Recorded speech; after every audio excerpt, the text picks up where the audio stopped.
It is the best 8-game start in franchise history. Texans have never been 6-3, trying to get a win here today against the Cleveland Browns. Weather a non-issue. The retractable roof is closed here at Reliant Stadium.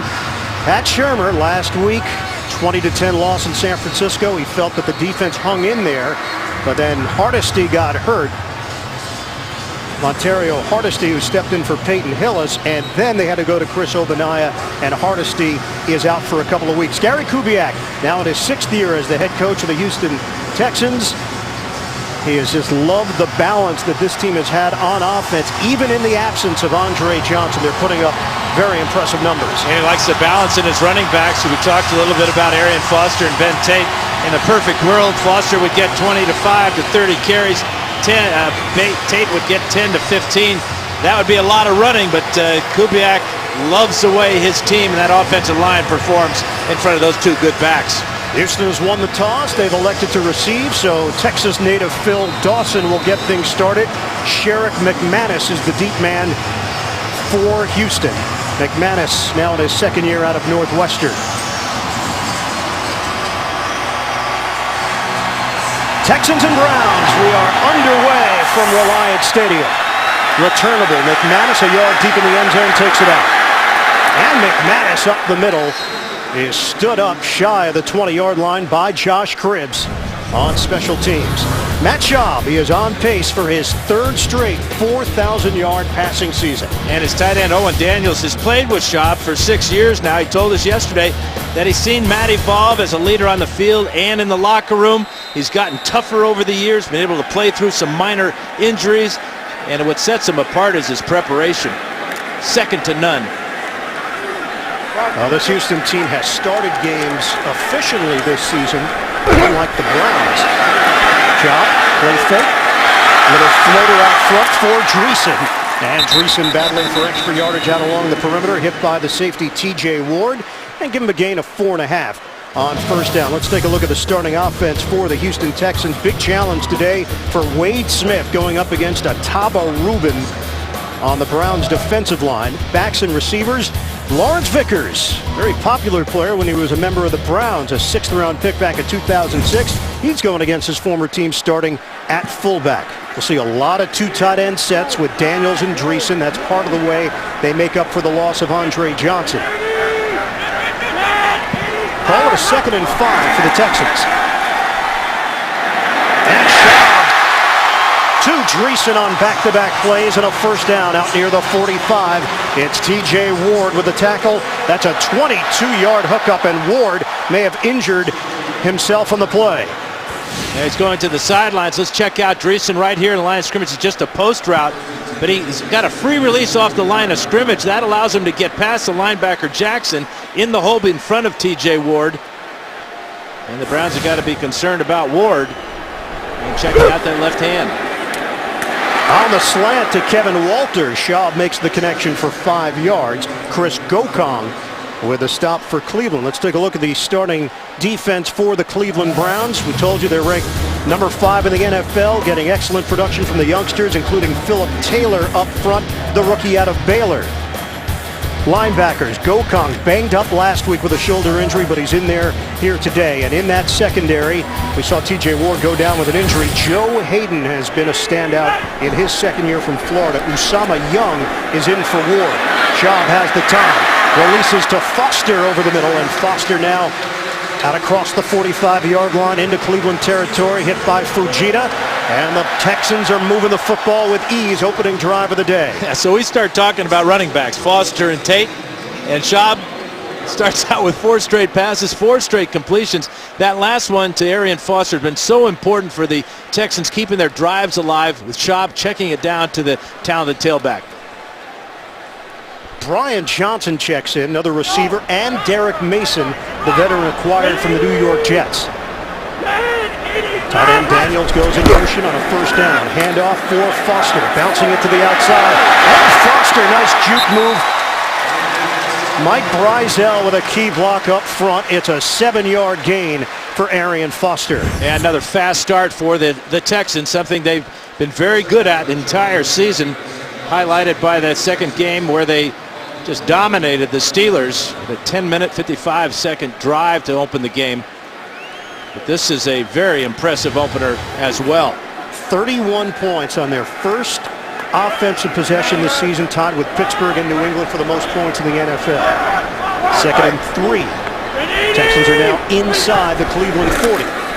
Keep it on the ground. And it's Foster hit very quickly as he tried to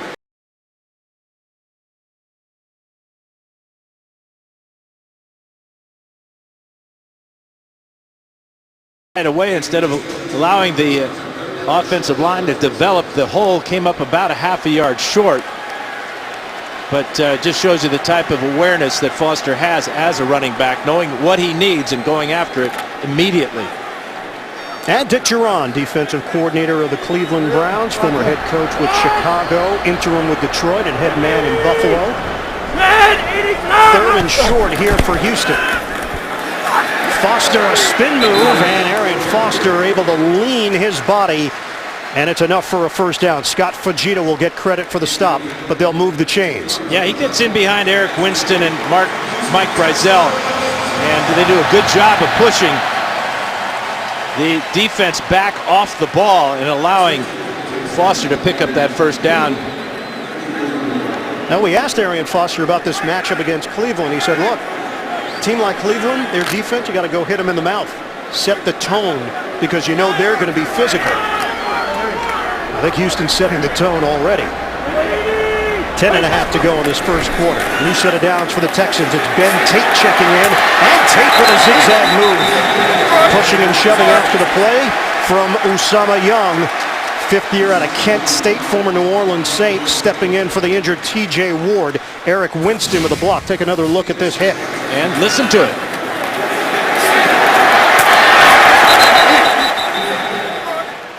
That just shows you what Tate gives to this Texan offense. A little bit more speed around that corner. Foster a glider, Tate more explosive. So Ben Tate in his second year out of Auburn, injured reserve last year with the ankle fibula injury. 4 passes, 4 running plays, and now a 5th. And it's Tate. Oh, a little dance by Tate. And showtime for the Texans. Ben Tate, touchdown.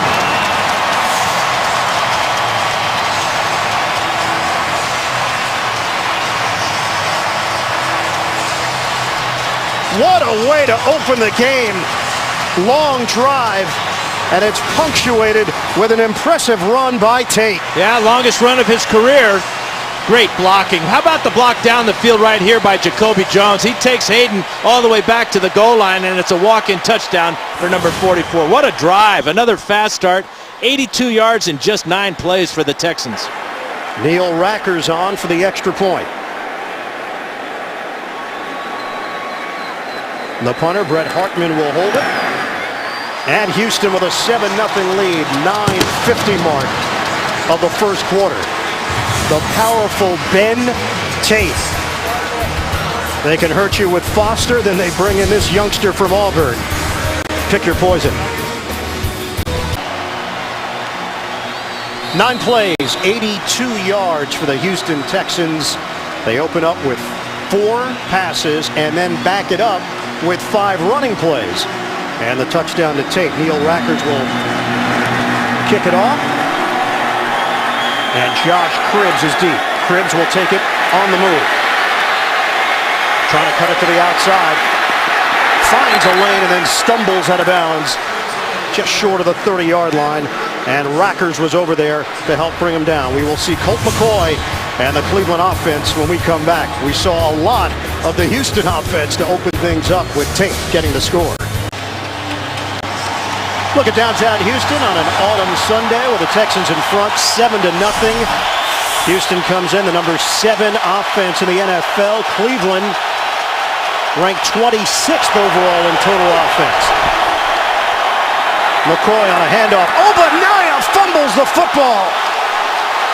As the ball squirts loose, D'Amico Ryans knocked it free, and the Texans take over.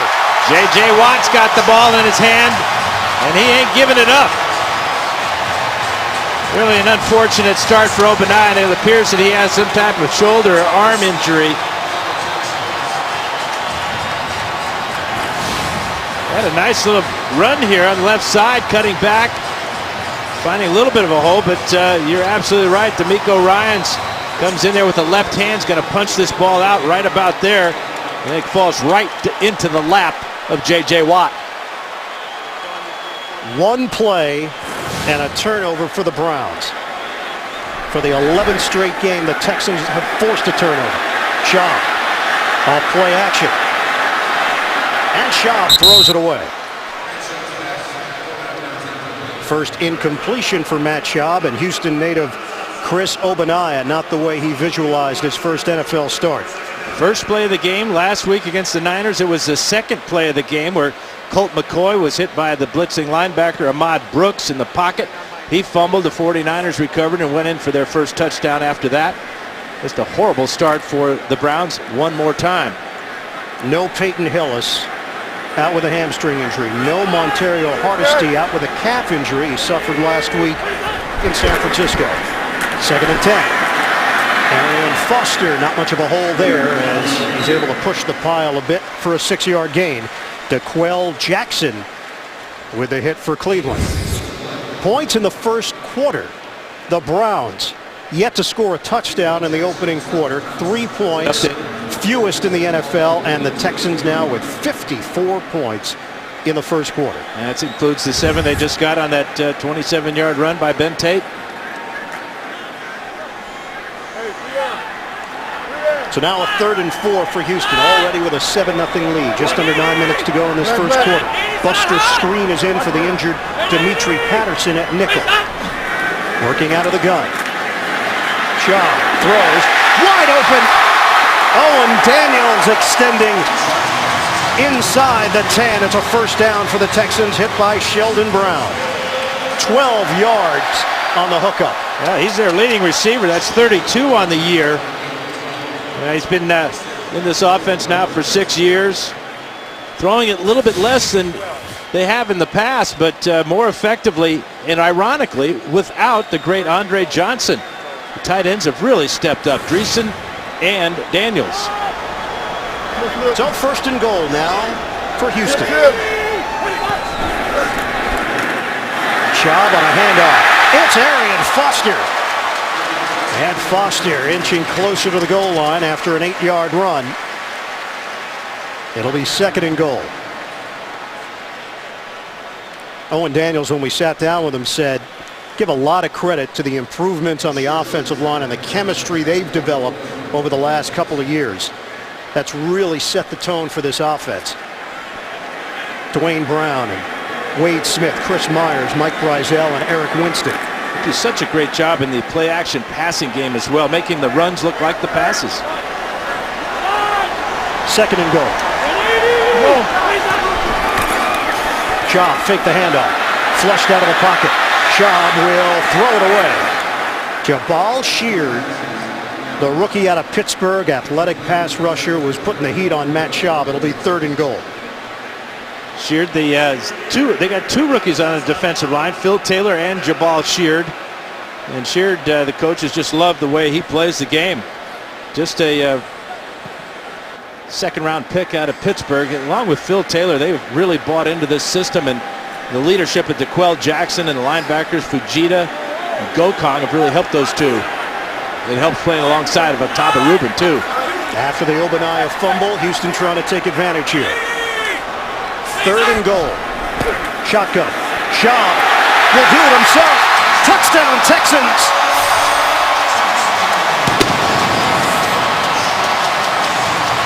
Matt Schaub on the quarterback keeper.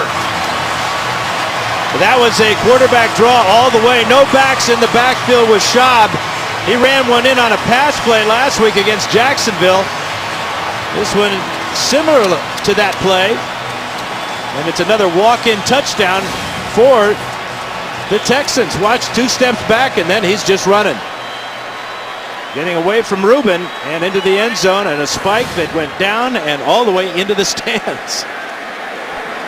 6 plays, 28 yards off of the fumble recovery. And the extra point from Rackers. Rushing touchdown for Ben Tate. Rushing touchdown for Matt Schaub. And for Houston native Chris Obanaya. Chance to come back and do something positive for his team. It's 14-0 Houston. 14-0 Houston in front of Cleveland with 7:11 to play in this first quarter.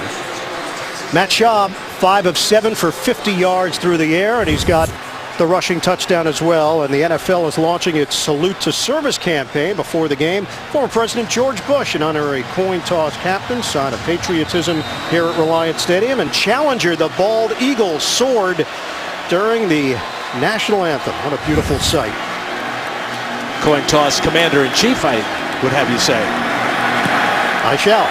Coin toss commander-in-chief. Rackers kicking off to Josh Cribbs.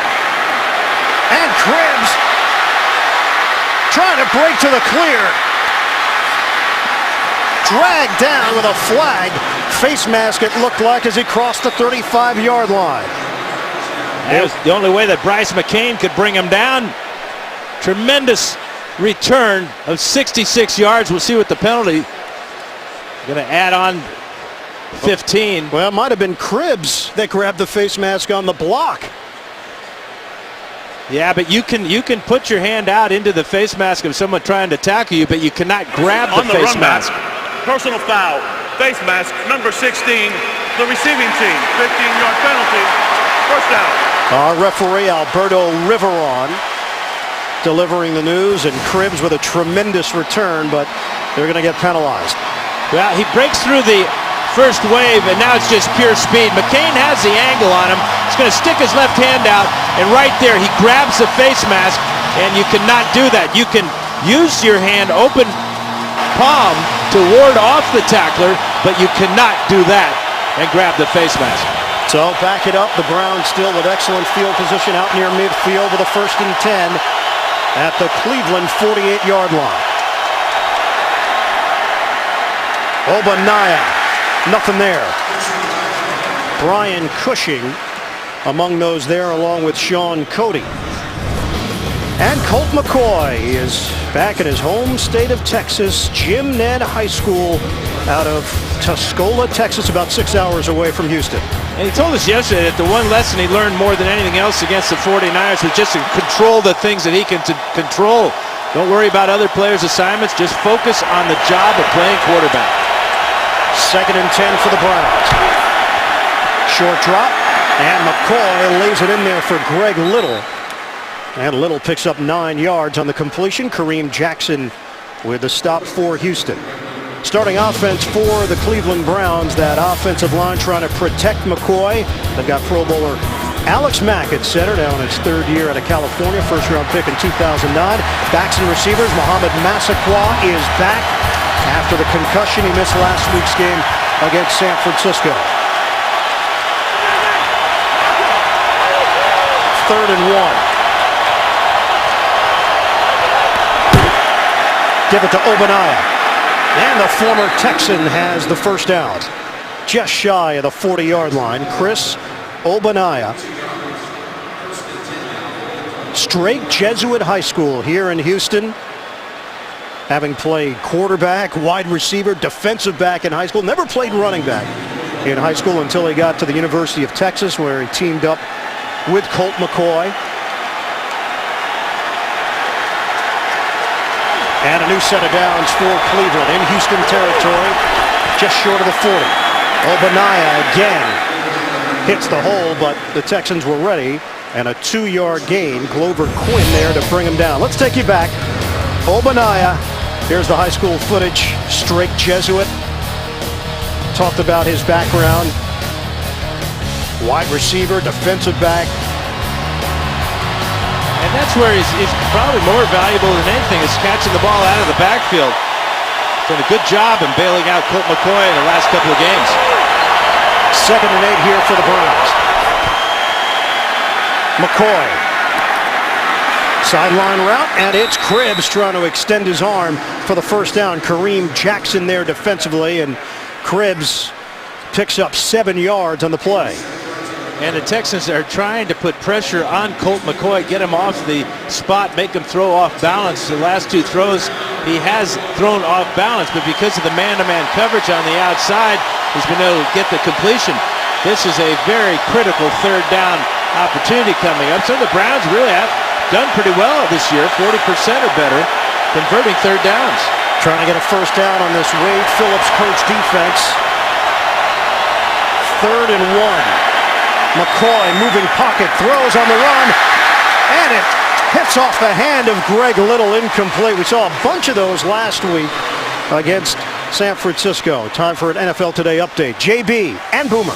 Mark Sanchez can't make these kind of mistakes, Boomer. Hey guys, after an opening impressive drive of 10 minutes, how about Mark Sanchez going to throw an interception right here to Darius Byrd? That's Buffalo's 15th interception of the season. 0-0. 7th pick of the season by Sanchez. Back to Ian Eagle and Dan Fouts. All right, guys, a 50-yard field goal attempt for Phil Dawson. From 50 yards away, he knocks it through. His 5th field goal of 50 or more yards this season, a new career high for Dawson. And Cleveland is on the board, 14-3. Texans. Dawson, a Dallas, Texas native, gives Cleveland its first points. Browns still do not have a first quarter touchdown this season. 3:43 remaining here in the first quarter in Houston. A 7-play, 20-yard drive after the long return by Cribbs, and Dawson kicks it off to McManus from the 5. And McManus motoring right up the middle across the 25-yard line. Schaub and the Texans offense when we come back. Right now we want to send along our condolences to our colleague director Suzanne Smith. Suzanne's father Paul Smith passed away yesterday, and our thoughts are with our close friend Suzanne and the entire Smith family. Thinking about you, Smithy, here in Houston. 14-3, the Texans leading the Browns with 3:36 to play in this first quarter. And Houston with a 1st and 10 at its own 25-yard line. Fake the handoff. Schaub. Great throw to Jacoby Jones. A strike defended by Sheldon Brown, and that covers 17 yards. Texans have been able to do everything they want to do on offense. Started out with 4 straight passes, including this post route to tight end Joel Dreesen. 27-yard touchdown run by Ben Tate, his longest of his short career. And how about Matt Schaub scoring his 2nd rushing touchdown in 2 weeks? That one on a quarterback draw from 2 yards. Houston team averages 395 yards of offense per game and just under 26 points per game. Running play to Foster. And a flag down. Good patience by Foster. He waits for that hole. Terrific vision. And Jamie Mitchell will get credit for the stop. Yeah, they're going to get Eric Winston for holding, I believe, on the right side. Holding, number 73. Offense, 10-yard penalty. Replay first down. And it is Winston, the 6th-year offensive tackle out of Miami. One of the leaders of this team under Gary Kubiak. Schaub doing a good job of distributing the ball to all his receivers. 6 completions have gone to 5 different receivers so far. Injury update, T.J. Ward, hand injury. First series of the game, and he is not on the field. His return is questionable, replaced by Usama Young. Schaub in the pocket and floats it over the middle, and Foster's hit immediately by DeQuell Jackson. That's a 3-yard gain.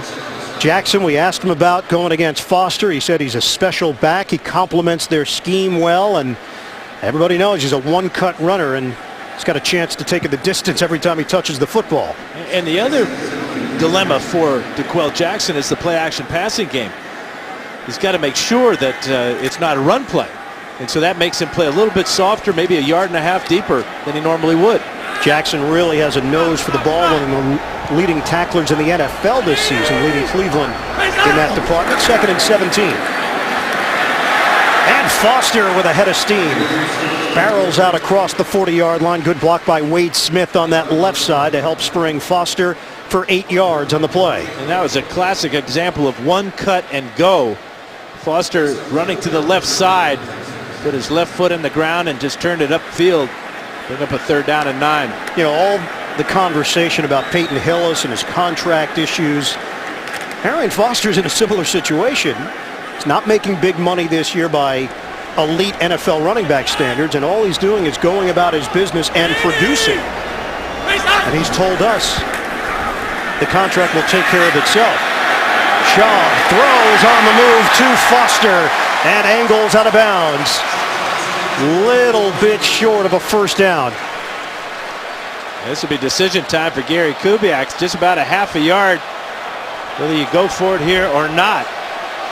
Players are pointing, yeah, let's go for it, coach. But coach knows better. He's sending out, where is he? Started to send out his punter, then called him back. Now they're going to huddle along the sidelines, and they're going to punt the ball back to the Browns. Now the play clock at issue as well. Already down to 10. Fans reacting. Wanted Kubiak to go for it. When have you ever heard fans cheer, "Don't go for it"? Has that ever happened?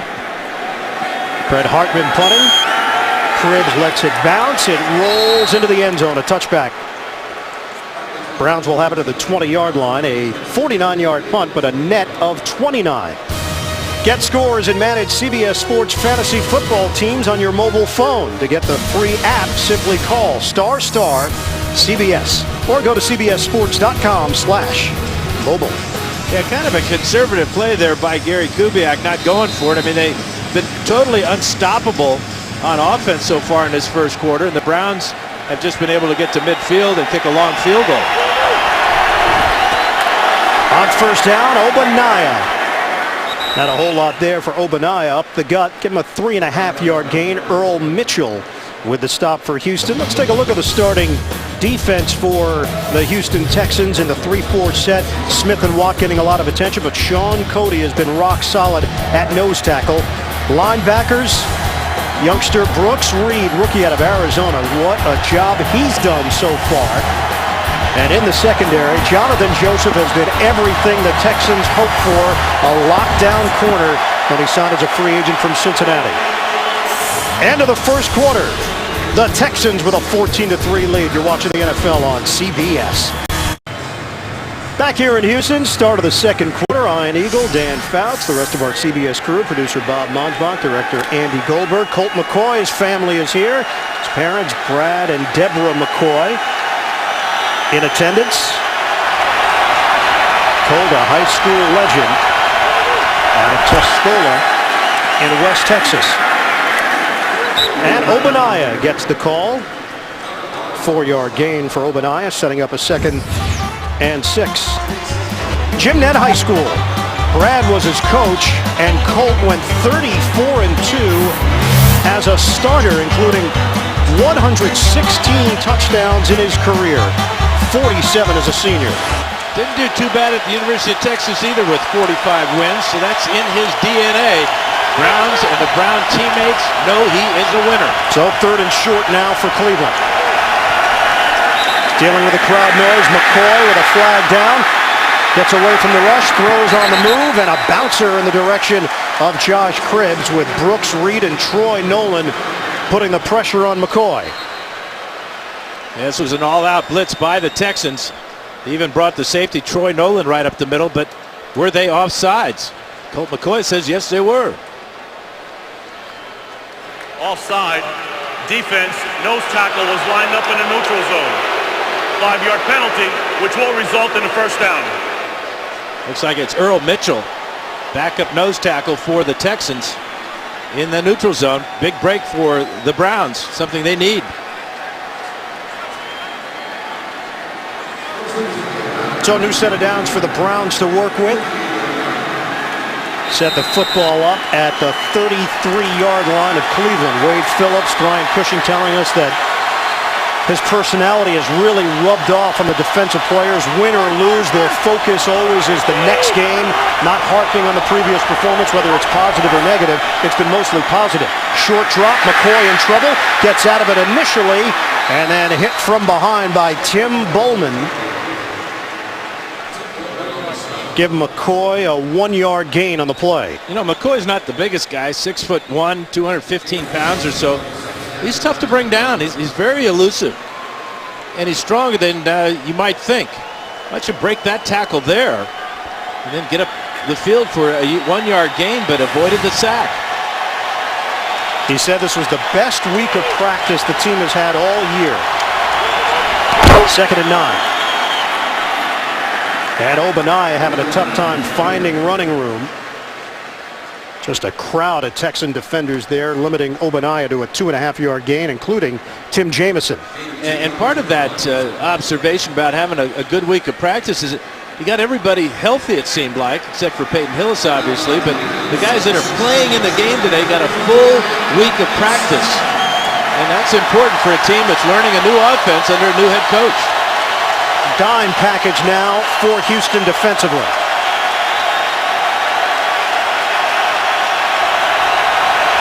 Four receivers set for Cleveland. From the gun, McCoy throws, and it's complete. Cribbs, but he did not have enough for the first down. He took a smack from Jonathan Joseph and lost his helmet in the process. He's close enough to give Pat Shurmur a thought about going for this on 4th down.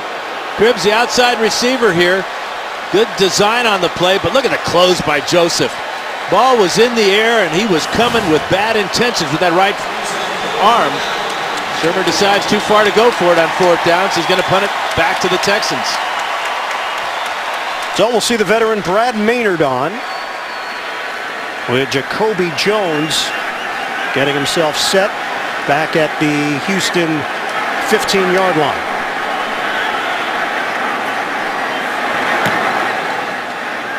High punt from Maynard, a wobbler.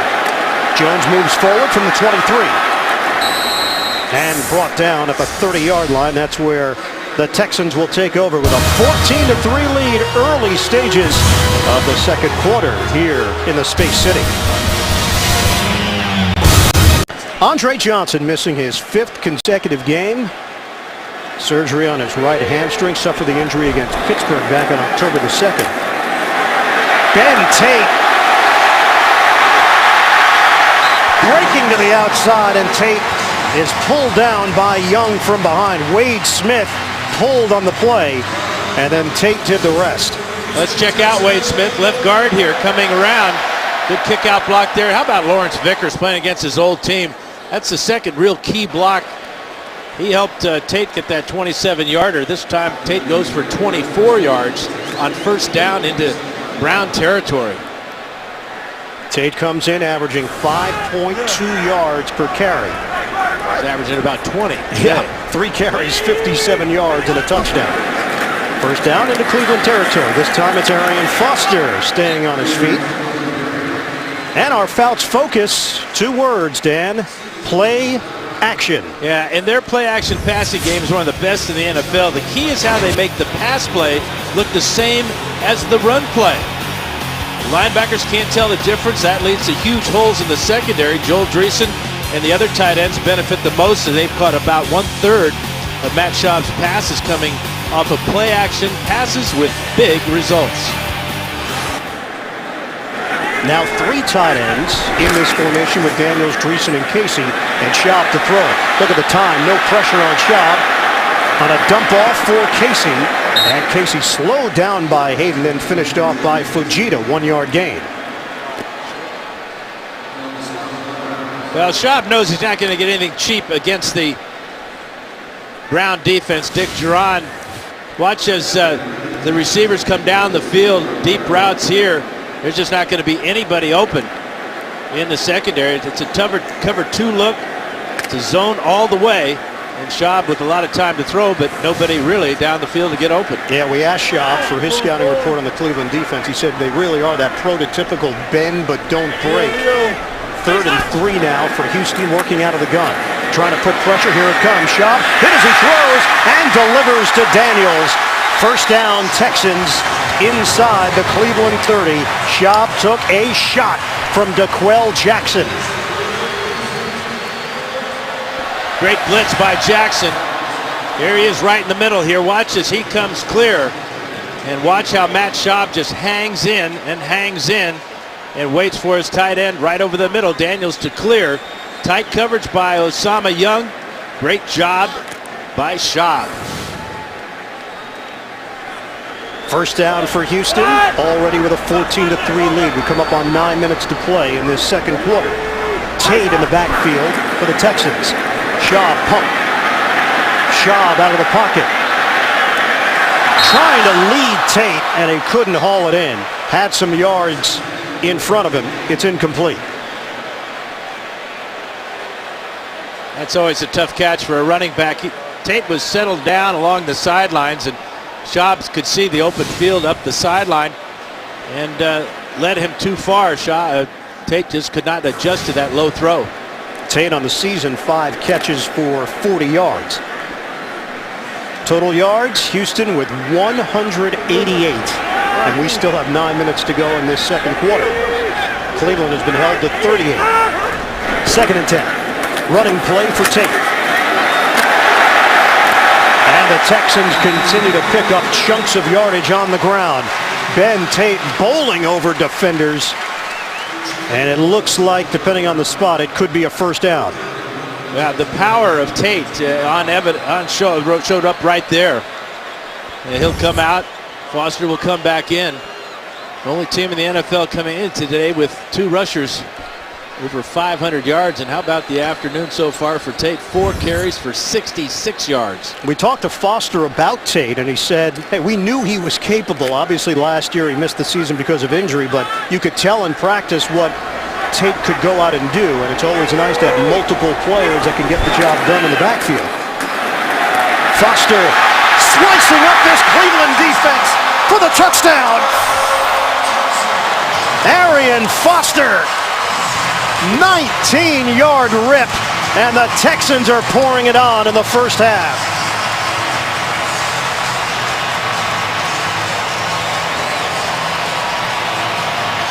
Looks like one guy's competing with the other on this one. It's again going to be one of those stretch plays. Watch Foster come to the right side and get a big hole here. Brizell out in front. Vickers with another good block. And that slicing through the defense you talked about, Ian. Another walk-in touchdown. Tate, Schaub, and now Foster. Arian Foster now has the most rushing touchdowns in Texans franchise history. 21-3. Houston. 3 rushing touchdowns. Tate, Schaub, and now Foster getting in on the act for Houston. Arian Foster, 24th rushing touchdown. Now the most in franchise history. He was tied with Dominic Williams. Well, you got fantasy points. I don't think you have to worry. Arian Foster's been doing his job when he's been healthy. That's a short kick. Owen Marisic on the return, the fullback, 13 yards. Arian Foster adds to the Houston lead. It's 21-3 over Cleveland. In the 6 previous meetings, the Browns had held the Texans to under 20 points in all of those games. They have not been able to hold Houston to under 20 in the first half. It's 21-3. Texans with 8:01 to go in the second quarter. Thomas Clayton is in the game. Clayton recently signed this week, formerly with San Francisco and New England. His second stint with the Browns, and he gets a 4.5-yard gain hit by Glover Quinn. Tonight, on The Amazing Race, the African adventure kicks into high gear. Can this former NFL star carry the weight? That's Marcus Pollard, former Colt. All new Amazing Race, that's tonight only CBS. Running game has done its job for Houston. And now the Cleveland Browns are in a deep hole. 21-3. Texans. Play fake. McCoy spins out of trouble. And a flag down as McCoy gets buried. And McCoy a little bit slow to get up. Brian Cushing over there defensively. Antonio Smith forced him out of the pocket. Holding, number 62, offense. The penalty is declined. 3rd down. And it was a loss of 5 on the sack. Yeah, Brian Cushing will get credit for the sack. 2nd in 2 weeks. Picked up one last week against Jacksonville. But McCoy just had nothing, and then he's running for his life again.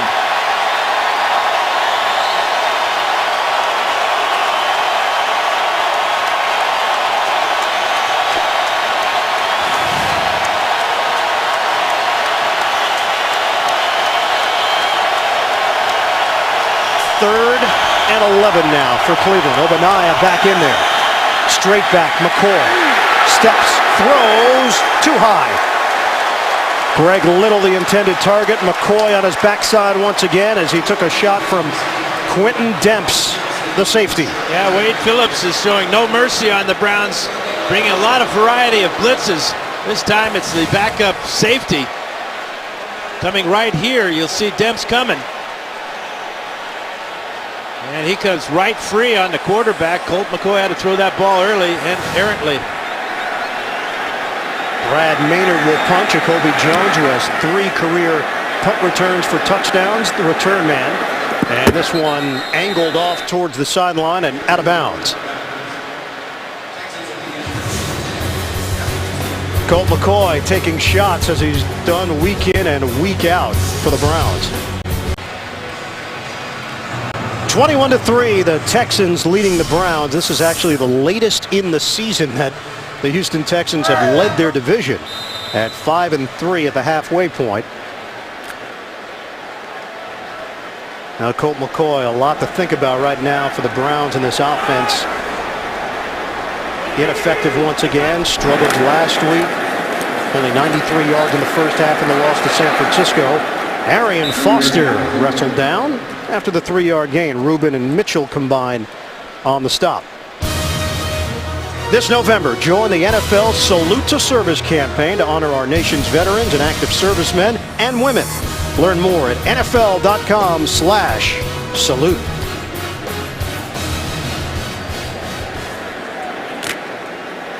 Browns come in averaging 15 points per game. That's tied for 28th in the league. Strong side to the right as Daniels goes in motion now on a 2nd and 7. Foster, those long strides getting to the outside, and Fujita able to contain him out on the perimeter. 3-yard pickup. And President Bush, proud Houston resident, supports all the local teams. Barbara Bush on hand as well, former First Lady. And apparently that's Paul Marchand. I just read his name tag. And a real thrill for the players to meet President Bush at the coin toss before the game. You could see that Phil Dawson had a few words with him. 3rd and 4. Shotgun formation.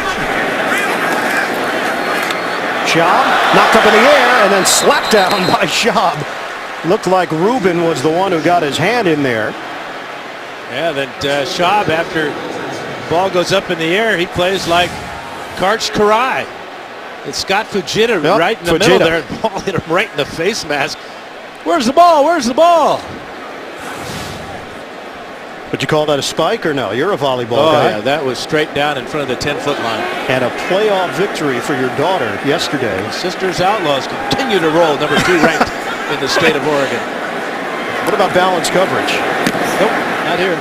Bret Hartman punting to Josh Cribbs. Fields it on the sideline. And then Cribbs unable to get back towards the middle as Mr. Alexander. Who? Among those over there. That's pretty formal of you. Well, I try to be respectful. That's actually his first name. Mr. Alexander, a rookie who just got signed to the active squad this week. Tomorrow on CBS, Hawaii 5-0 starts with a plane crash and ends with a surprise twist. Don't miss a new Hawaii 5-0 tomorrow only. CBS. Now Cleveland trying to muster something on offense. McCoy is 3 of 5 for 22 yards. Obadiah has been held to 15 yards on the ground. And Obadiah tried a little juke move and only picks up a yard as Connor Barwin was there along with Jamison.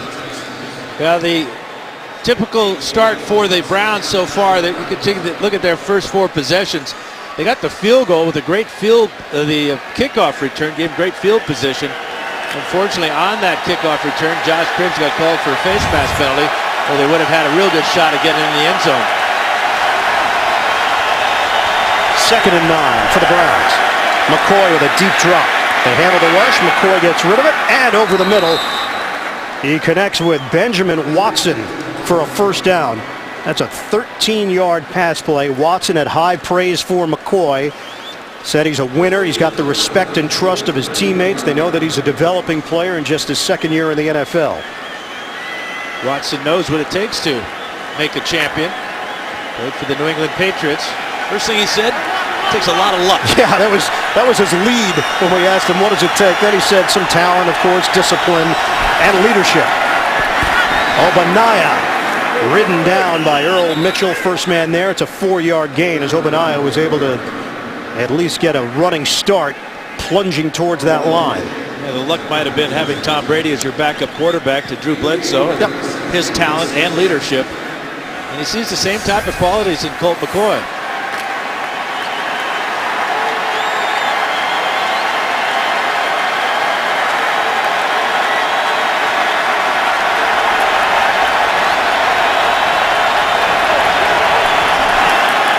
Second and 6. McCoy tried the slant, trying to hit Greg Little.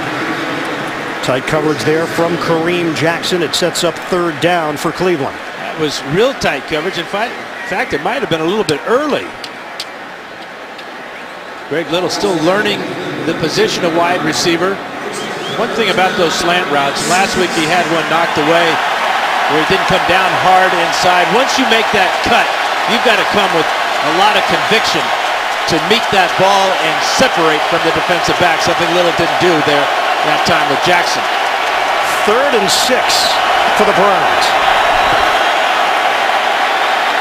McCoy out of the pocket, throws a low throw, and Little, the intended receiver, incomplete. Right now what the Texans are doing to the Browns is they're forcing McCoy with all these blitzes to move off the spot. Doesn't appear the Browns have any hot receiver concepts built into their passing game right now because McCoy is seeing linebackers, he's seeing safeties, he's seeing nickelbacks coming at him, especially on third down situations. And the offensive frustrations continue for Cleveland. Only 55 total yards in this first half. Maynard punting. Jacoby Jones backpedals. Takes it in cleanly at the 10. Jones making his move through traffic. Now to the outside. Jacoby Jones working the sideline. And Jones breaking free of a tackle from Spears, who did slow him down. A 50-yard return for Jacoby Jones. Now the Browns have struggled covering kicks this year, giving up a touchdown on a kickoff return in the Raider game, and this is Jacoby Jones using his speed, getting all the way around the corner. Brad Maynard can't get him with the angle he had on him. Good field position to start this drive for the Texans. 50 yards on that return. And Houston has it at the Cleveland 40-yard line.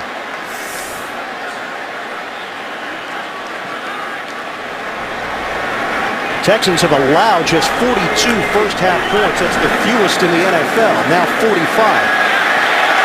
Schaub, and intercepted. It got knocked up in the air to DeQuell Jackson, and Jackson is still on his feet. Hit down low by Foster.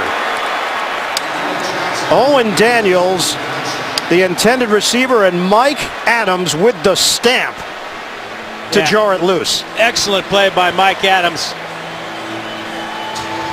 Looked like Daniels is going to have a big gain on this play-action pass. Watch Daniels, 85 here, go down the middle. Ball thrown well, but just a little bit late. Great read by Adams. And Jackson picks up his first pick of the season. The type of break the Browns need, some type of spark. This time it's delivered by their middle linebacker, DeQuell Jackson. And a 24-yard return. And the Browns take advantage of it with 2:26 to play in this first half. Matt Schaub picked off first time in his last 105 attempts. Spin move by Obaniah. It doesn't work. And no gain on the play. Sean Cody there to read it.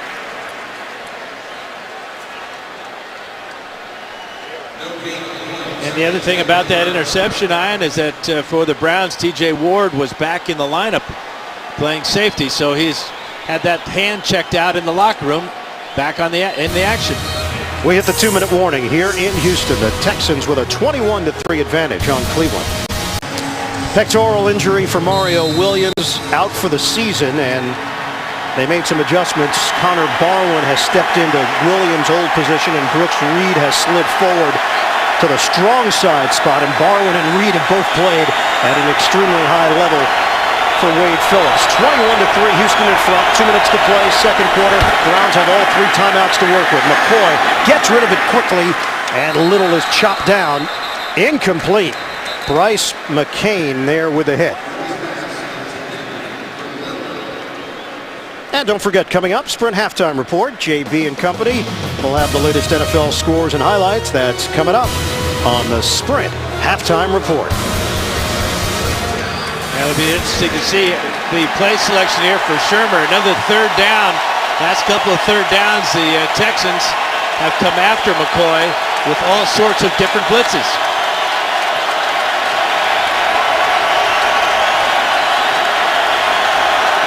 Third and 10. Massaquoi, the motion man. Flags down. We get Tony Pachos for jumping early. Number 79. Offense. 5-yard penalty. Still third down. You know, we asked Pat Shermer about this Houston defense, and he had a great answer, which was they play like a team that knows that their offense is going to score points, meaning they can take some chances, they can take some risks defensively. It's very similar to the Indianapolis Colts when Peyton Manning was healthy and playing. The style of defense that Colts play on defense is get after the quarterback. Yep. That's what we're seeing today. Of course, with a big lead like this, why not? Third and 15 now for Cleveland. From the gun, set up the screen for Obaniah. He's got some blockers, and Obaniah does hit the hole hard, but it's short of a first down. Spilled out at midfield. Glover Quinn among those there. It's a 13-yard pickup. Yeah, and I think Shermer's thinking about going for it on fourth down, and this would be a good decision. That was really a well-executed screen pass against just a 3-man rush. Thomas getting out in front and Pinkston. And it looks like Shermer may want to talk about this on the sidelines. Also may want to use some clock so that Houston doesn't get the football back with a lot of time. So he's going to use every bit of the play clock until 1 second, then Shermer calls the timeout. With 1:06 remaining, first half. Houston up big on Cleveland. Browns threatening. Fourth down, Pat Shermer has talked about it with his team. You don't think the Browns are threatening at the 50-yard line, Dan? Well, if you look at their past record recently, they're almost in Phil Dawson territory. So, yes, they're threatening to get more points. If you go by the letter of the law today. Absolutely, partner. Now, do you agree with this, going for it on fourth down? I do indeed. Why not? Fourth and 2, McCoy, they convert. Evan Moore, the tight end, hauls it in Houston territory for a 6-yard pickup. And this drive continues with just under a minute to go now. 2 timeouts to work with. Go! Trying to get Obaniah lined up on first down. And a flag thrown as McCoy took the snap. False start. Number 73. Offense. 5-yard penalty. Still first down. Joe Thomas in a matchup with Connor Barwin, the Pro Bowl left tackle. And that's what happens, though, Ian, when you're going to be throwing the ball a lot. Here is Thomas. Connor Barwin to the outside, and Thomas looking inside just flinches a bit. Back it up to the 49-yard line. First and 15, 42 seconds left. First half. From the gun, McCoy. McCoy, look out. Didn't see the rush coming from the backside. Brooks Reed put the heat on McCoy. Yeah, great speed by Reed as he goes all the way around right tackle Tony Pachos to pick up that sack. McCoy had no idea that Reed was coming from his blind side. Now the 10 seconds left. McCoy intercepted. Down the sideline, it's Quentin Demps. And chopped down with 3, down to 2 seconds left.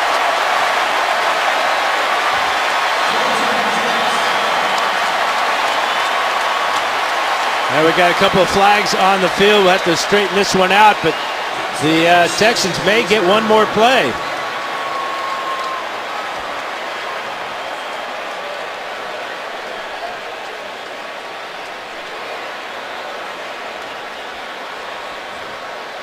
Alberto Riveron. After the play was over, personal foul, unnecessary roughness, number 66, Cleveland.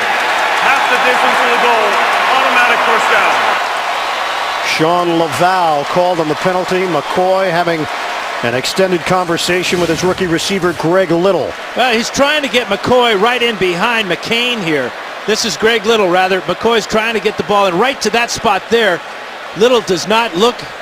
Demps comes over with the easy pick, his first of the year. And now the Texans in real easy chip shot range for Rackers. 28-yard field goal.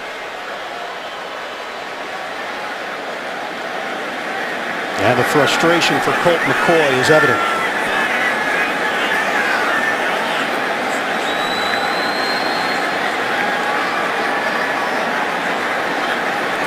Texans with a chance to tack on points. And Rackers guides it through for a 24-3 lead over Cleveland. Coming up, Sprint Halftime Report, JB and Company, the latest NFL scores and highlights coming up on the Sprint Halftime Report. McCoy, 6 of 12, 54 yards. Here in Houston, what a combination in the backfield. Ben Tate and Arian Foster doing major damage on the Cleveland defense. And on the other side, the Houston defense causing major problems for Colt McCoy.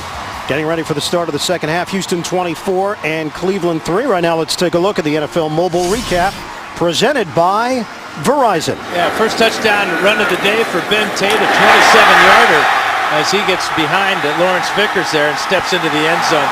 But what a perfect first half, both offensively and defensively for the Texans.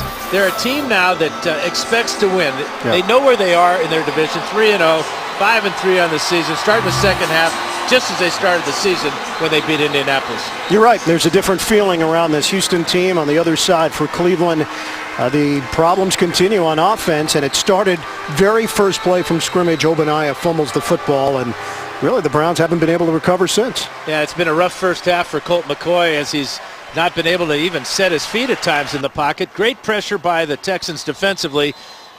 Wade Phillips just showing his value to this Texan franchise, and when you look at the stats of the first half, all the checks, as you might expect, are on the side of the Houston Texans.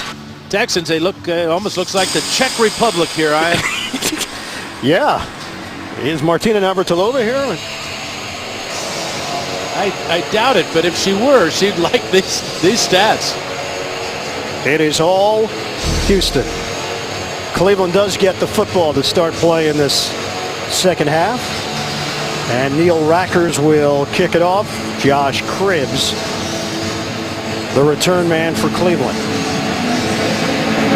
24-3, Texans in front of the Browns. Short kick, Mike Adams, one of the up men. And Adams hit low by Jackson at the 30-yard line. Well, we mentioned Cleveland's problems in the first quarter this season, haven't scored a touchdown. Here's an additional problem, Dan. They have not scored a touchdown in the third quarter this season either. You can say you talked about that one-play fumble that led to 7 points, and at the end of the first half, the interception by Demps. And then the penalty set up a real short chip shot for Neil Rackers. Number 29 ranked rushing offense in the NFL. No Peyton Hillis, no Montario Hardesty. And Houston native Chris Obaniah getting the opportunity. And Obaniah hit by Jason Allen and Kareem Jackson, the combination. It's a loss of 2 on the play. Trying to get the ball to the outside, having any luck inside, but Jackson now with this tackle, and he had a fine open field tackle on the kickoff return. Look how he gets under Joe Thomas there and slides into the backfield and takes Obaniah down for a short loss. Tony Pashos, knee injury. So right now, Artis Hicks is in the game on the right side. Inside handoff, and it's Obaniah busting through that hole and picks up 10 yards on the play. It'll be 3rd and short coming up for Cleveland. Yeah, we asked him yesterday to describe his running style, and he said, you know, I'm basically a physical runner, one cut. I like to hit the hole. I don't do a whole lot of dancing, and that time he showed it with that 10-yard run. Obadiah was drafted by St. Louis back in 2009 in the 7th round. And Pat Shermer was the offensive coordinator of the Rams back then, so he was familiar with the concepts of the West Coast offense. 3rd and 2, and McCoy is devoured. Brooks Reed. Second sack of the game for Brooks Reed. Totally unblocked. No hot receiver concept in the offense for Colt McCoy and the Browns. There he is coming straight in. And there's no blocker on that side to pick him up. You see that Obadiah is looking to the inside, and it's an easy play for Brooks Reed. And a 3-and-out for Cleveland to start this second half. 3rd Houston sack of the day. Brad Maynard the punt. Sailing, Jacoby Jones ranges over. It bounces right towards the middle of the field and takes a Cleveland roll inside the 20. It'll be down at the 18-yard line, a 49-yard punt. More third quarter action when we come back. Now, Brian Cushing, we were here for the Oakland-Houston game where he had a gash just above the nose, and now he's got an additional mark on the forehead that they're working on along that Houston sideline. Texans with a 24-3 lead. Handoff. Arian Foster right up the middle. And Foster stays on his feet. Brought down across the 45. All great running backs have vision and all the physical talent. This is what the vision will give you. Here and then the hole over the middle for Arian Foster. Tremendous explosion there, and he's thinking home run right now. Unfortunately, Kevin Walter gets in his way there, or he might have gotten all the way to the end zone. Houston has 159 yards on the ground, an average per carry 9.9. And Foster takes the running lane and drives forward for another first down. Yeah, that might put the average all the way up to 10 per carry. And this is against the 5th-ranked defense in the entire NFL coming into today's game. Arian Foster with his 13th career 100-yard rushing game. That's a franchise record. AFC Offensive Player of the Month. Came in 3rd behind Matt Forte and Fred Jackson in yards from scrimmage. And this offensive line continues to win on every snap. Ben Tate in the backfield. On first down, Tate gets the call. And Tate takes it for a 7.5-yard gain. Now the Texans are starting out the second half just as they started out the ball game, running the ball with great success. 27-yard touchdown run for Ben Tate. Puts him up on the lead there, 7-0. And Tate in the second quarter goes for 24 yards along the right side. Foster gets his first touchdown of the day on that run. So they're just unstoppable, averaging over 10 yards a carry. Call it 2nd and 2 now for Houston. Tate. And trampled down as Tate was able to fall forward for the 2 yards. And looks like enough for the first down.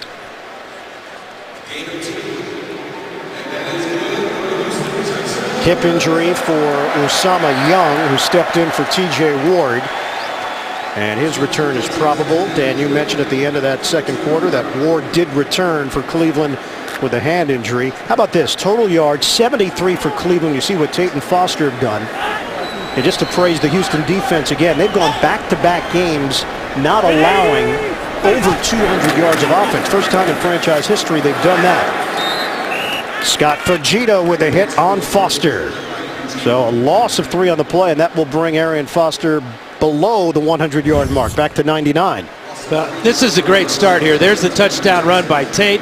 That was a quarterback draw that was finished off by Matt Schaub, and then the touchdown by Arian Foster. So a good start, but that's nothing new for Gary Kubiak's Texans. They're one of the best teams out of the gate in the NFL. Houston has 12 players with a touchdown this season. That's the most in the NFL. 2nd and 13 now for the Texans. Schaub. A strike to Jacoby Jones. Coverage from Joe Hayden. Hayden, who was excited about the possibility of going against Andre Johnson, he said, if Andre was healthy, he would have been the best receiver I've ever played against. A lot of respect for him. This is the second catch of the afternoon for Jones. Hayden playing off and to the outside against the 6'2" Jones. Easy completion for Schaub. He's had a lot of easy completions today.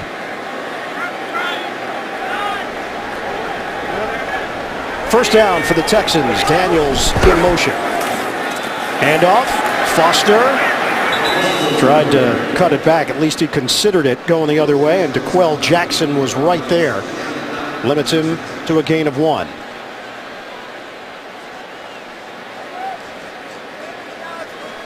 This Houston team 3-1 at home. The only loss coming to Oakland on October the 9th. See the numbers today. Obadiah, the former Texan, he has not had the running room to work with. Modest numbers for Schaub because they've run the ball so effectively. 102 yards through the air. And Schaub got picked off in that first half. Play fake. Schaub over the middle. Short pump. And it's Foster who's able to curl it upfield. DeQuell Jackson with the tackle. Well, no surprise that Foster, obviously the leading rusher today, but also the leading receiver for Matt Schaub. It's his 4th catch for 24 yards, and most of them have been that check down variety. That one puts the Texans in a real good shape on this 3rd down. A lot of options here for Matt Schaub, run and pass. Well, you asked Foster how he's feeling. He said, feeling fresh, as good as I can be. After playing 5 games, he's certainly showing that here today. Both backs have looked fresh. Schaub, play fake. Daniels first down catch. It'll be 1st and goal. Joe Hayden with the hit. 8-yard pickup on the boot.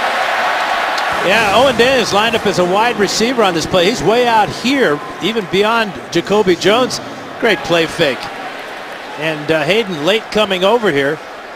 Really a well-designed play with the wide receiver coming down inside in motion and having the tight end Owen Daniels outside for the reception. Easy, another easy one for Schaub.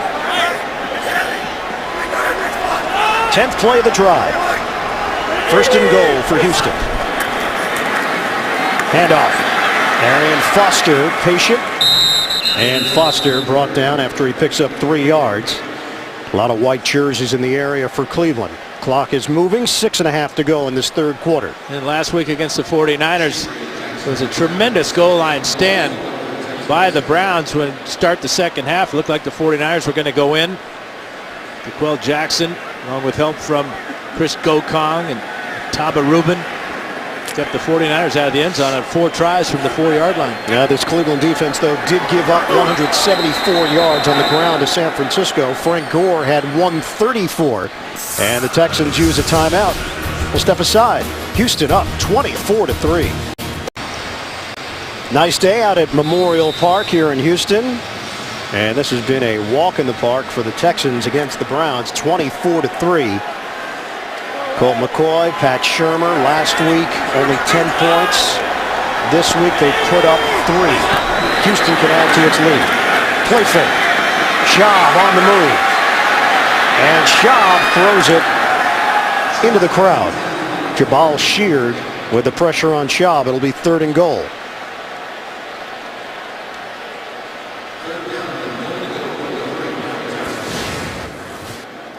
Well, as we look at this, Schaub is trying to try and get one of these receivers open, but the Browns do a great job here.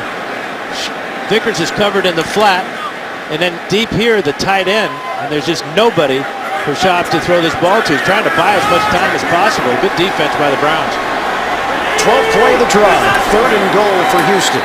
Schaub straight back. Looks. Schaub forced out of the pocket and throws it away. DeQuell Jackson. So this Cleveland defense, which comes in number 5 in the NFL, no Browns defense has finished a season ranked in the top 10 since 1994 when they finished number 7 in the league. Good blitz again by DeQuell Jackson as he fights off the block of Wade Smith and almost comes up with a sack.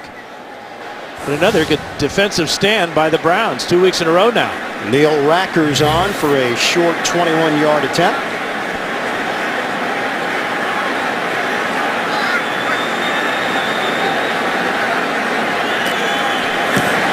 And Racker's converts. 27-3 lead. Texans. We'll come back to Houston in a moment. Almost 73 yards of offense for the Cleveland Browns today, and they trail the Texans 27-3. The latest drive for Houston, 13 plays, 78 yards. It took 7 minutes and 17 seconds.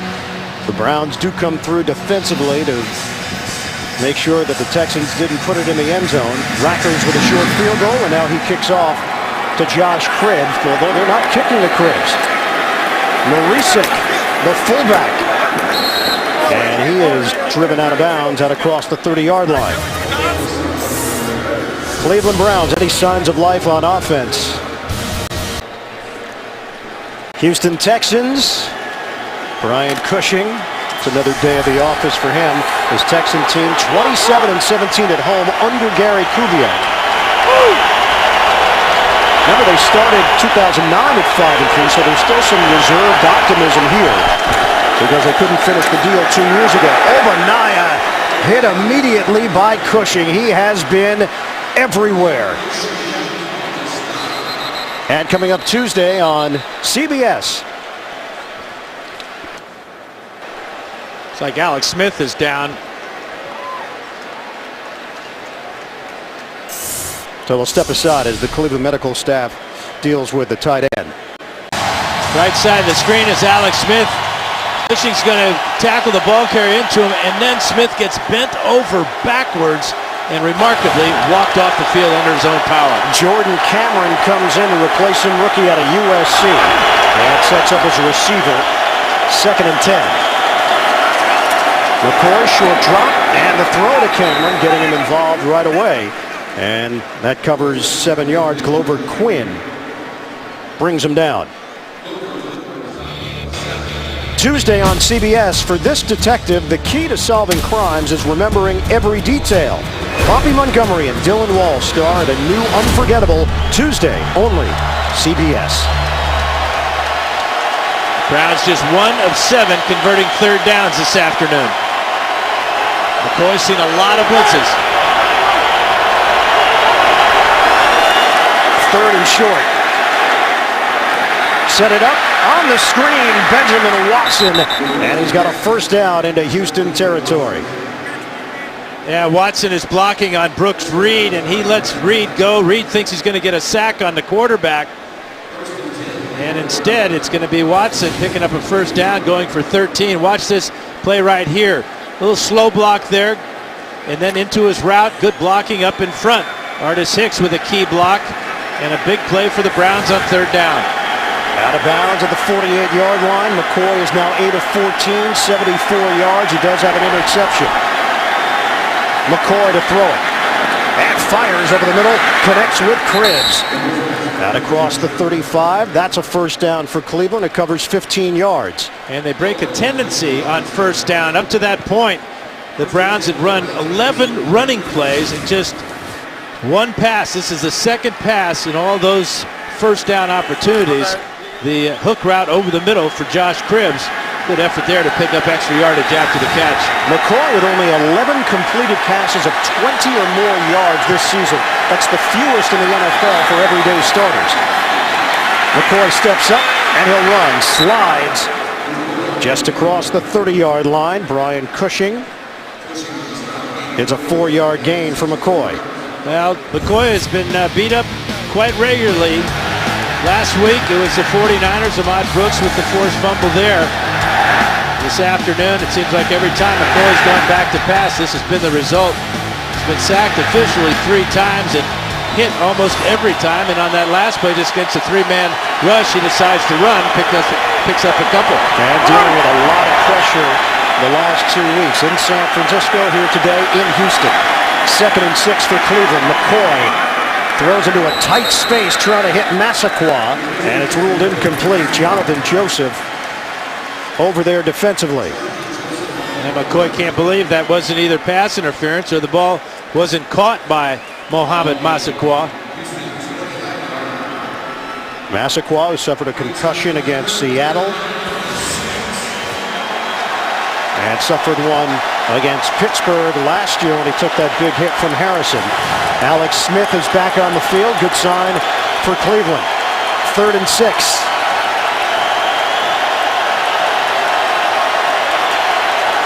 Obadiah in the backfield. And protection doesn't hold up for McCoy. He's slammed down. Connor Barwin. Houston came in tied with Baltimore for the most sacks in the AFC, and they keep adding to their total. 4 now for the Texans. Barwin at the top of the screen here working against Joe Thomas. And just a tremendous spin move there at the last part of this play. McCoy getting away from Brooks Reed, and now another long field goal for Dawson. 51-yard attempt.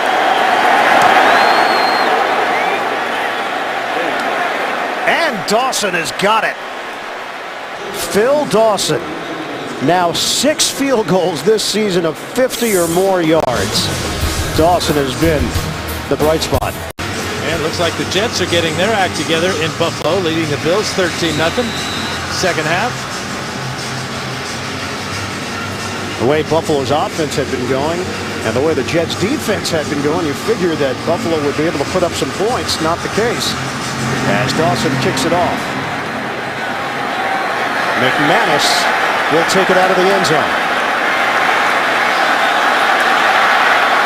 And Sherrick McManus hit at the 21-yard line by Josh Cribbs. NFL Today update. It's JB and Boomer Esiason standing by. Reggie Bush helping Boomer's upset pick look good. How about the Dolphins? Well, I'll tell you what, they are rolling today. 28 yards down the sideline. Reggie Bush. Really the story of the day is Matt Moore, 3 touchdown passes, 14 of 19, 213 yards. Miami percolating for an upset there, JB. That they are. Hey, Boomer, we have to get in at least one of these a day. Back to the bird and the beer. Thank you, JB and Boomer. Dolphins have lost 10 in a row, and Kansas City, you cannot figure that team out. Ben Tate, strong run up the middle as Ward was there with Fujita, 7.5-yard gain. Down to 1:45 to play in this 3rd quarter. Iron Eagle, Dan Fouts. Yep, that's me. Where? Over here. Oh, that's you, right? Yeah, the beard. Yeah, the beard. You are the eagle. Oh, the bird. Hey, you did a good job. You and the Challenger today, flying around the stadium. Thanks. It's my cousin. 27-6 Houston, leading Cleveland. Late stages 3rd quarter. Job on a handoff for Tate. Like he was shot out of a cannon. Ben Tate. 14 yards for Tate. NFL Today update. Back to JB and Boomer. There was some concern about Plexico's back coming Well, in. I'll tell you what, you watch this catch and watch the run after the catch. You can see there's no problem with his back as he tries to burrow his way into the end zone. He doesn't get in, but LaDainian Tomlinson does. Buffalo comes back with a field goal. 13-3 in the 3rd. Jets over Buffalo. All right, back to Ian and Dan.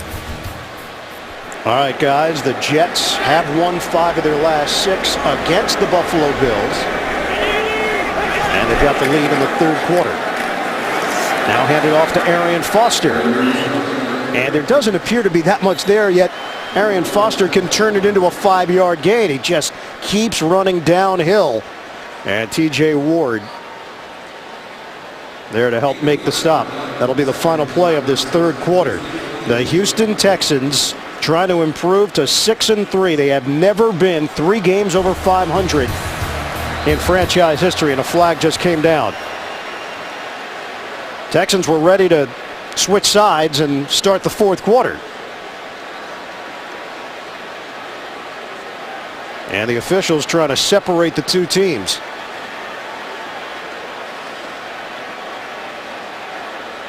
And DeQuell Jackson pulling one of his guys out of the area, Jamie Mitchell. Yeah, it looked like Jamie Mitchell and Wade Smith are having a difference of opinion. Jamie Mitchell taking a shot at James Casey. Pat Shermer just said to Jamie Mitchell, hey, you got to keep your poise.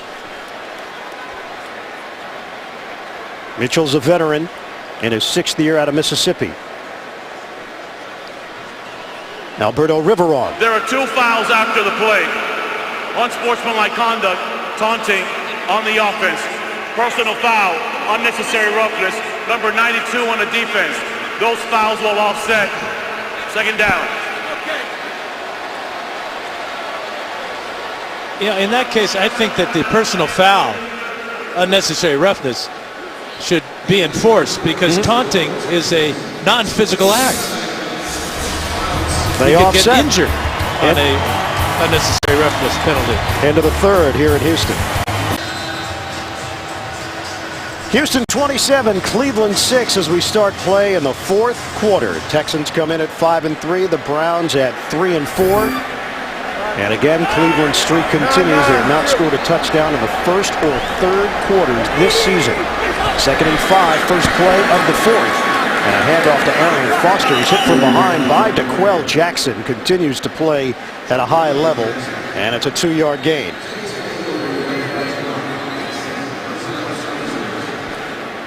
Really is enjoying playing the middle linebacker. Before he got hurt, he was a middle linebacker in a 3-4 configuration, facing a lot of offensive guards coming out and blocking, but with Taba Rubin and Phil Taylor now playing the tackle positions in the 4-3, that allows Jackson more freedom and more tackles. Yeah, he missed 2 years because of the pectoral injury, and he told us it was probably the best thing that ever happened to him because he watched the defense from a different perspective. Arian Foster trying to get to that 1st down line, and it looks to be a little bit short. Jabal Sheard over there defensively. You just can't give up on Arian Foster.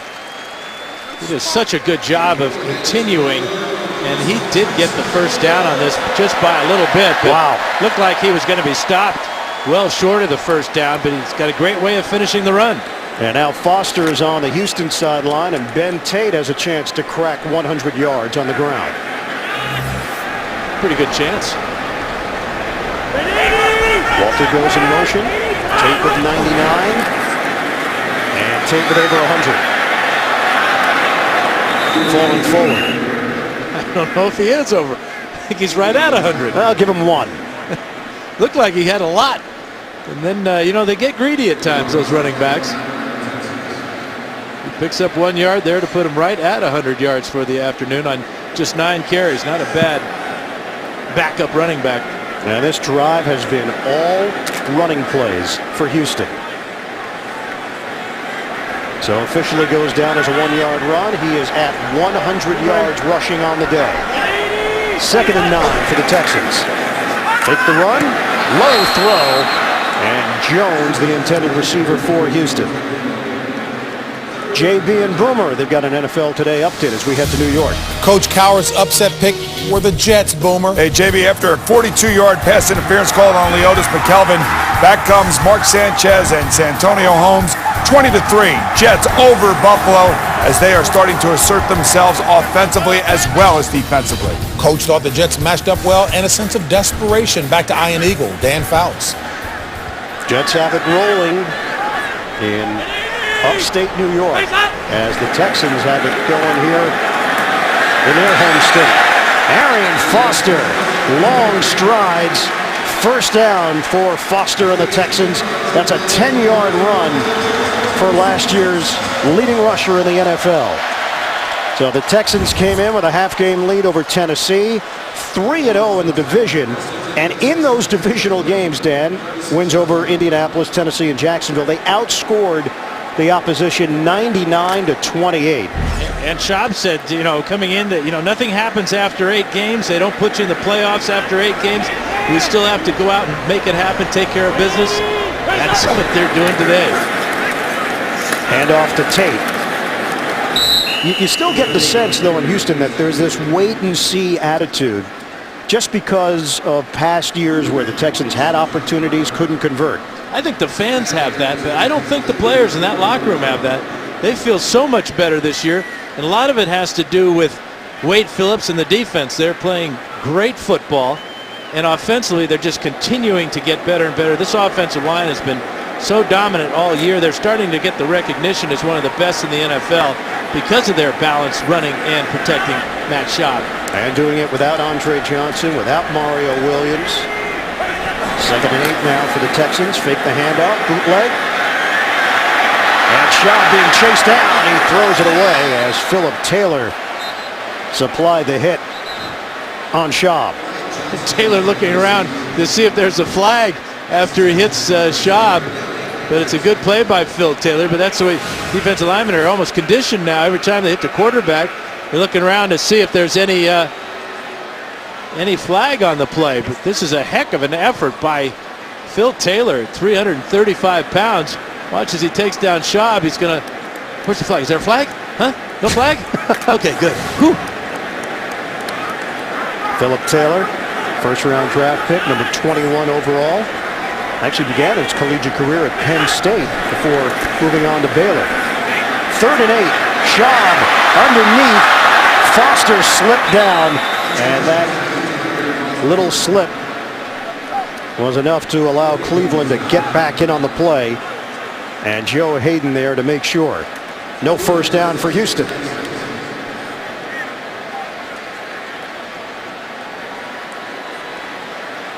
So we'll see Neil Rackers come on. This is a 50-yard attempt for Rackers.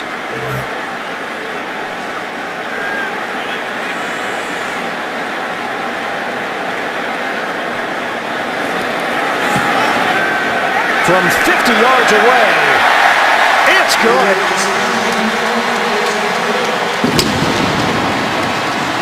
Rackers and the Texans with a 30-6 lead in the 4th. Rackers will kick it off for Houston. 30-6 lead for the Texans. Another short kick. They don't want Cribs anywhere near the football. Marisa continues to get a lot of opportunities as the up man, and he is forced toward the sideline just across the 35-yard line. Cleveland Browns in a familiar position. Back here in Houston, and coming this December, a Game of Honor will take you behind the scenes of Army and Navy football. Watch exclusive online episodes at cbssports.com/honor.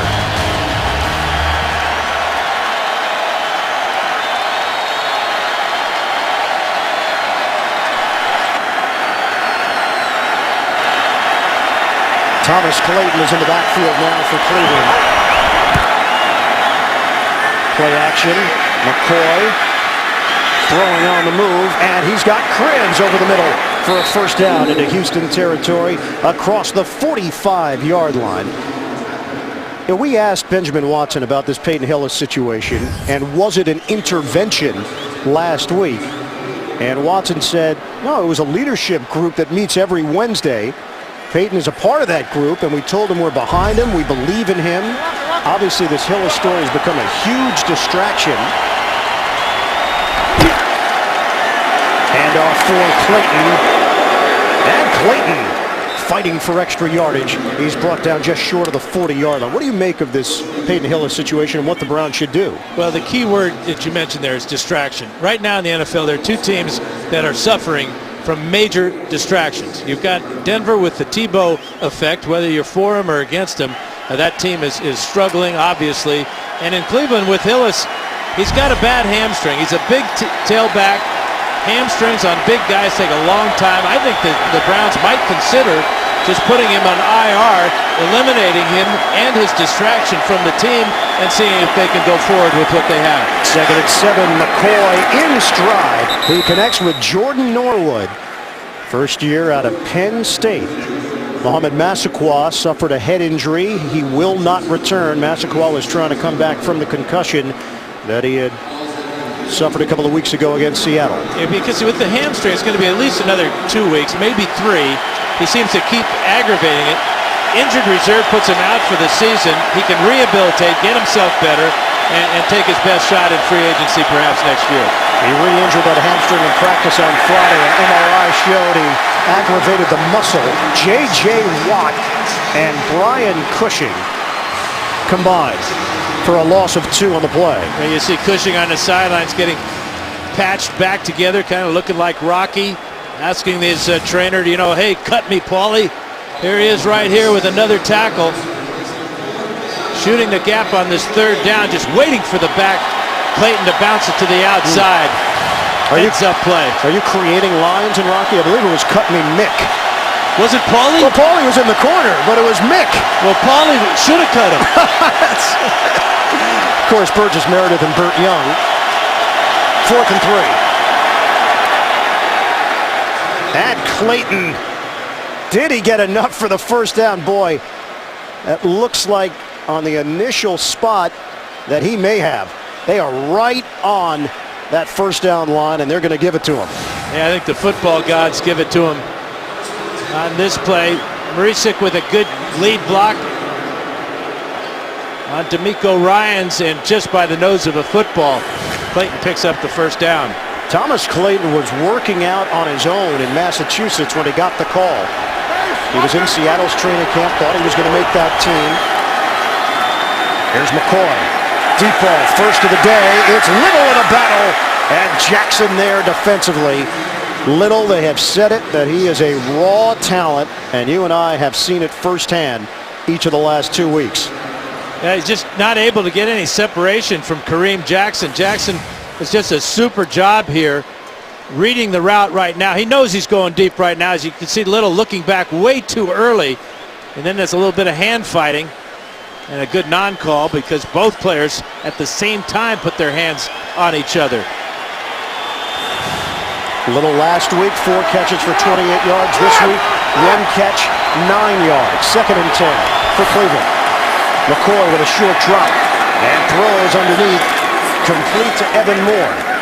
And picks up 5 yards through the air, pushing and shoving after the play. Clock is moving, under 7 minutes to go in this 4th quarter.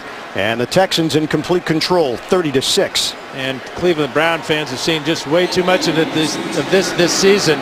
Browns falling behind and then rallying late to get some meaningless scores. This will build some confidence in the Browns. As long as McCoy has time to throw, he's on target. 3rd and 5 for the Browns. Rush coming, McCoy forced to get rid of it, and caught. Greg Little off the high heave by McCoy, and Brooks Reed delivered the blow on Colt McCoy. Yeah, there's just something wrong with their pass protection scheme. So many times today, poor Colt McCoy has been drilled just like that by Reed, right in the chest. Look at McCoy looking down the field, seeing this great catch by Little at about the 5-yard line, but boy, that is a bruise that won't go away for a long time. At the very least this season, Mike Holmgren, Pat Shermer, Tom Heckert, the rest of the Browns have to figure out if Colt McCoy is the guy they're going to go with, a quarterback down the road. Handoff, and it's Clayton angling his way. Well, they found out a few things about McCoy this year, that he doesn't quit and he's tough. That was a great example of his toughness. McCoy's mom and dad in attendance. Deborah and Brad. 2nd and goal now for Cleveland.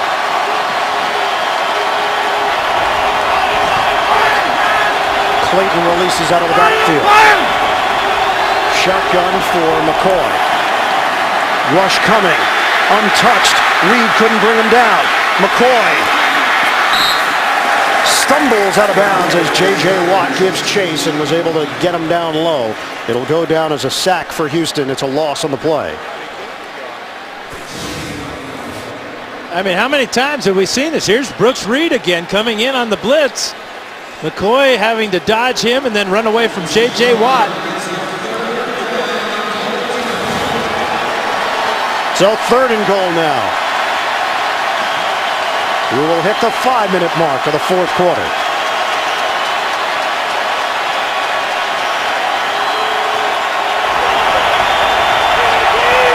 The Texas product Obaniah now in the backfield. They get the playoff. Bootleg, circling. McCoy connects with Cribbs. Touchdown, Browns. Well, something positive for Cleveland. And you said this has been the routine for the Browns in some of these games, trying to make something work in the fourth quarter to build on. Watch Cribbs come out after the good play by Alex Smith, clearing out the interference there. And Mom and Dad, the whole family, finally something positive to cheer about. Well, going for 2 now for Colt McCoy. Huh? There were a lot of celebrations like that for the McCoy family in high school, in college. A prolific winner at the University of Texas. And he's taken his lumps as a young quarterback in the NFL in his second year. Browns go for 2. Moving pocket. McCoy with a deep drop. And it's intercepted. Sean Cody.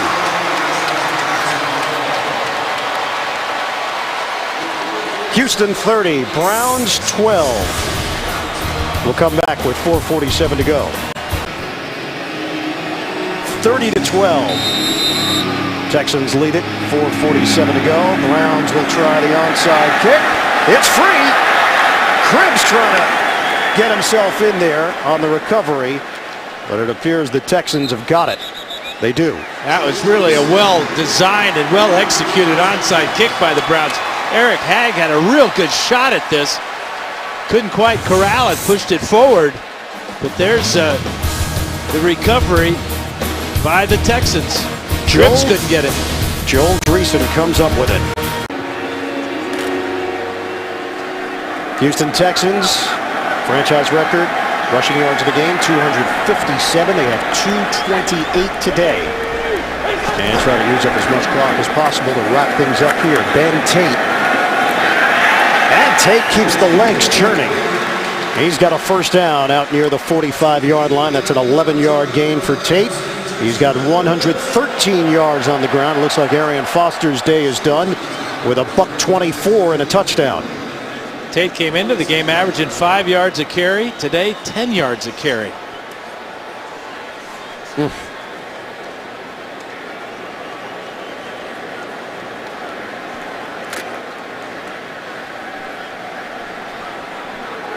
Take your pick. Both have been equally effective and right from the very start. On first down for Houston. And Tate tried to stick his helmet down and gain some extra yardage.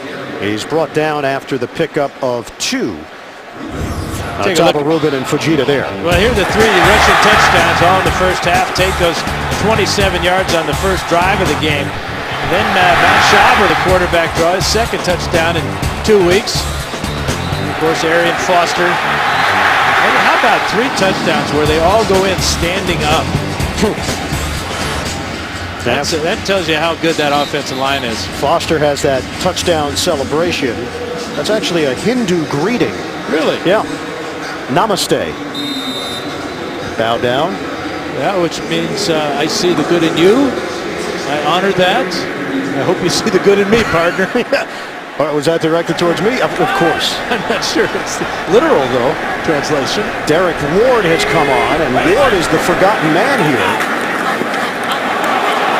He got tripped, able to get back up. We'll see where they spot the football. This is a man who averaged 6.3 yards per carry last year and had some injuries to deal with early in the season with his ankle. And it looked like he tripped over his fullback, Lawrence Vickers, so he was able to get up and pick up a couple of yards. And a timeout called by Cleveland with 3:48 remaining in the fourth.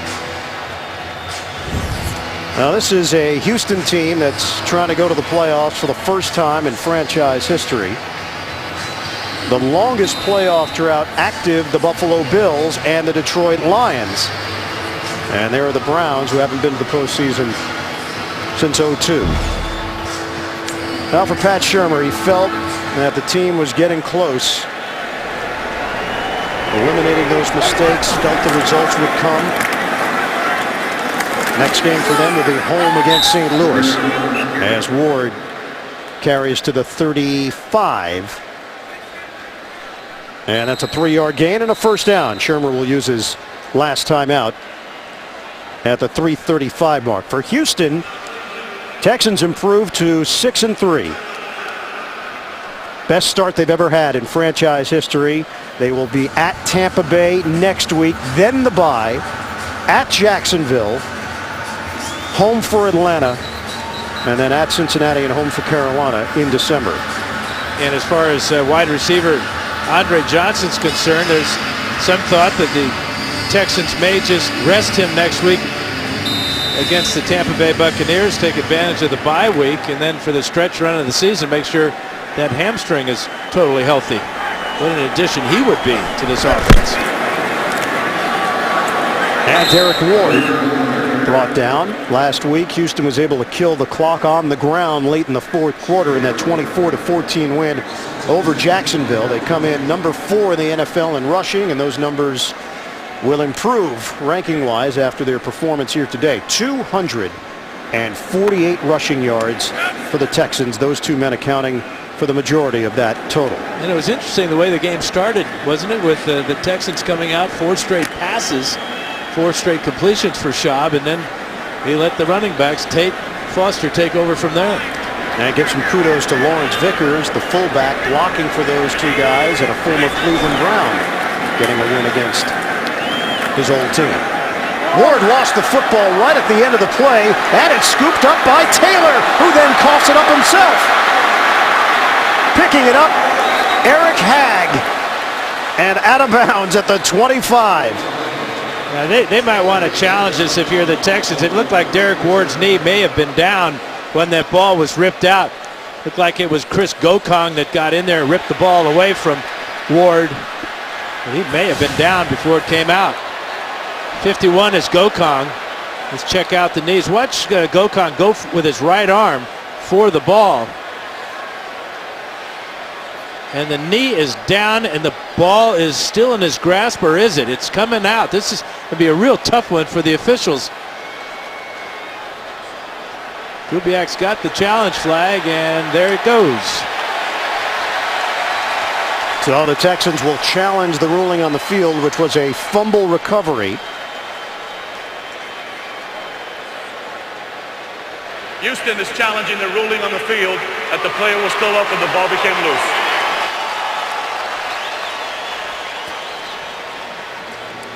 Now let's check out. It's his right knee that's going to go down right here. Let's see, the ball starts to move, but it appears that the knee is down before the ball is ripped out by Gokong. Close call, though. So knee is down there, and then the rip. Heads up play by Gokong. And then the big guy gets involved, Phil Taylor. He's going to punish that Dreesen there. Forgets about the ball. Luckily, Hagg was there to pick it up. That's a lineman's dream, isn't it? To get the ball in their hands forever, how briefly. So Gary Kubiak has challenged the play. Now, the replay that we saw, it did look like Ward's right knee was down just an instant before the rake. The Houston offensive players are ready to come back on the field. They feel like they're going to win this challenge after seeing it on the big screen here at Reliant Stadium. Now, one more time. Watch Derek Ward's right knee. And then the ball getting ripped out by Gokong.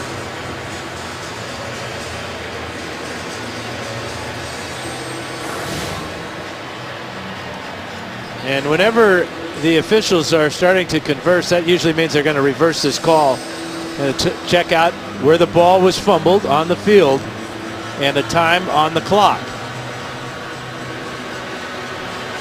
If the play was going to stand as called on the field, Alberto Riveron would already be out here telling us that.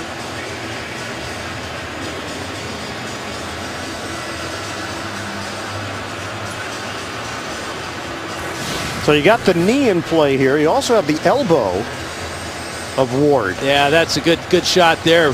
Elbow is down. Ball still in the hand of Ward. And it is coming out shortly after that.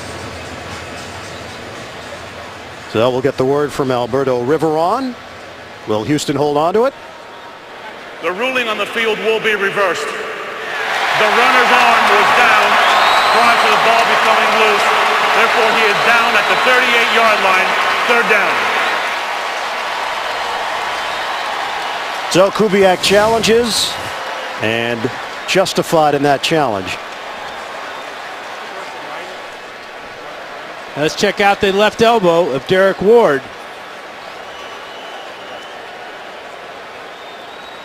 Yep. Good call, good reversal, good use of the instant replay, and a good challenge by Gary Kubiak. So Houston retains possession, and see what the numbers have looked like through 8 weeks. 95 reviews, 50 have been reversed. Among the coaches' challenges. Coaches are getting better. Practice. Practice? 3rd and 13. And they will go conservative with Ward up the middle to the 31-yard line, and it brings up 4th down, and it will bring us to the 2-minute warning here in Houston. The Texans are going to cruise in with their 6th win of the season. We'll have the finish when we come back. Texans owner Bob McNair. Yeah, why not? Dance it up. Your team is 6-3. And the best start in franchise history. 4th down for Houston. They'll go for it on 4th and 6. Hand off to Ward to the outside, and Ward has got the first down across the 25-yard line, and that will do it. Yeah, pretty good effort by Derek Ward. Knows what he needs and goes airborne to get it.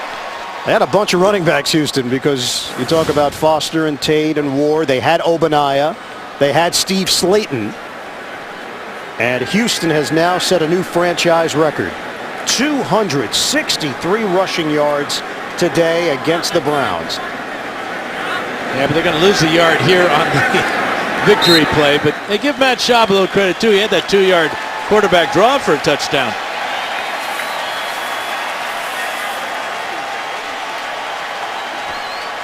One minute to play. What's coming up for the Browns? St. Louis, Jacksonville, at Cincinnati, and really just trying to get on the same page offensively. The numbers are not pretty. 172 yards of offense today for the Browns, and most of those coming late when they had a chance to pad the stats.